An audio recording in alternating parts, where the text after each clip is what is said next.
बड़ी खबर हम आपको इस वक्त बता रहे हैं। सरकार ने टिकटॉक समेत 59 चाइनीज ऐप पर बैन लगा दिया है, जिसकी मांग लगातार की जा रही थी। देश भर में लोग आवाज बुलंद कर रहे थे।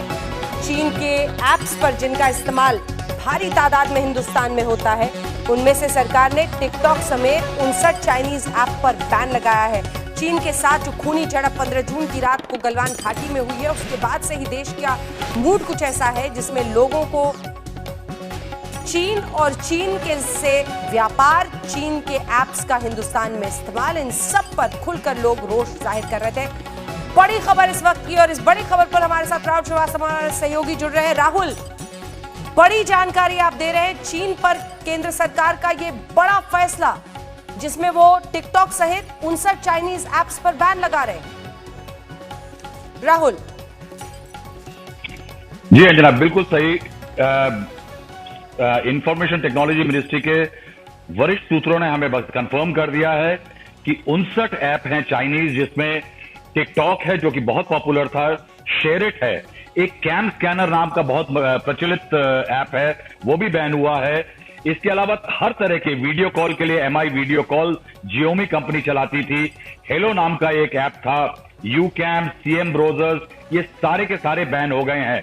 सरकार की तरफ से जो मेरी सूत्रों से बात हुई है, उनका सबसे बड़ा कहना है कि बहुत सारे रिप्रेजेंटेशन मिले थे और कंप्यूटर इमरजेंसी रिस्पॉन्स टीम, जो भारत की इंटरनेट प्रोटोकॉल में डोमेन में जो सुरक्षा के लिए एजेंसी है सर्टेन, उसने कई बार ये जांच के पता लगाया कि बहुत सारा डेटा ये ऐप जो है भारत से चीन में अवैध रूप से ले जा रहे थे। जो यहाँ के यूजर्स का डेटा था वो लोगों की जानकारी के बिना शेयर किया जा रहा था, बाहर भेजा जा रहा था और कई जगह पे बेचा भी जा रहा था। इसको देखते हुए सरकार ने डिसाइड किया है कि 59 ऐप बैन किए जाएंगे। लेकिन एक बात कहनी पड़ेगी कि इसमें कहीं ना कहीं जो गलवान वैली में, लद्दाख में चीन जिस तरह की हरकतों पे है, उसका कहीं ना कहीं बहुत बड़ा श्रेय जाएगा इस सरकार की तरफ से कदम पे कि व्यापार में और तमाम चीजों में सरकार चीन के और चीन की एंटिटीज के खिलाफ सख्त कदम उठा रही है। बिल्कुल, और ये अपने आप में जिस तरह के ये ऐप्स हैं, लगातार सोशल मीडिया पर अलग अलग मोर्चों पर आवाज राहुल लोग बुलंद कर रहे थे। वो चाह रहे थे चीन के खिलाफ व्यापार को लेकर भी कदम सरकार उठाए, और ऐसे ऐप्स को लेकर भी लोगों का गुस्सा था। कहीं पर लगता है कि वही मैनिफेस्ट हुआ है इतने बड़े फैसले में, क्योंकि ऐसे वक्त पर, ऐसे नाजुक फैसले के वक्त अगर सरकार ये फैसला लेती है तो इसको जोड़ा जाएगा ही। देखिए जनाब, पिछले 6 से 7 सालों में जो चीन के साथ व्यापार है, सिर्फ व्यापार अगर देखा जाए इंपोर्ट, तो $48 बिलियन पहुंच गया। ये भारत के लिए एक सेटबैक था। कहीं ना कहीं नरेंद्र मोदी सरकार ने कोविड-19 के चलते और चीन के जो व्यवहार रहा है बॉर्डर पे, उसके चलते एक मौका देखा है कि कहीं आत्मनिर्भर भारत को पुश करने का इससे अच्छा मौका नहीं मिलेगा।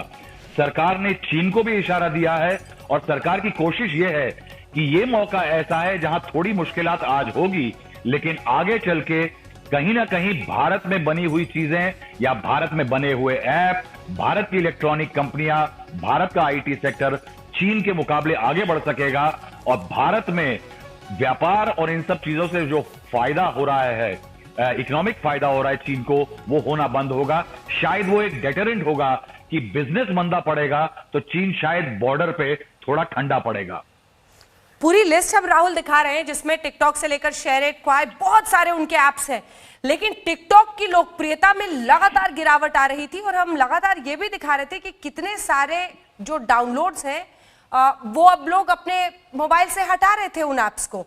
यानी लोगों का गुस्सा लगातार, ये जो पहली बात आपने बताई कि कैसे इंफॉर्मेशन यानी जानकारी भी लीक करने की आशंका और खतरा, और तीसरी तरफ ये जो भारत और चीन की खूनी झड़प हुई है 15 जून की रात गलवान घाटी में, तीनों चीजों को जुड़ाएं तभी जाकर इतना बड़ा फैसला। क्योंकि हिंदुस्तान में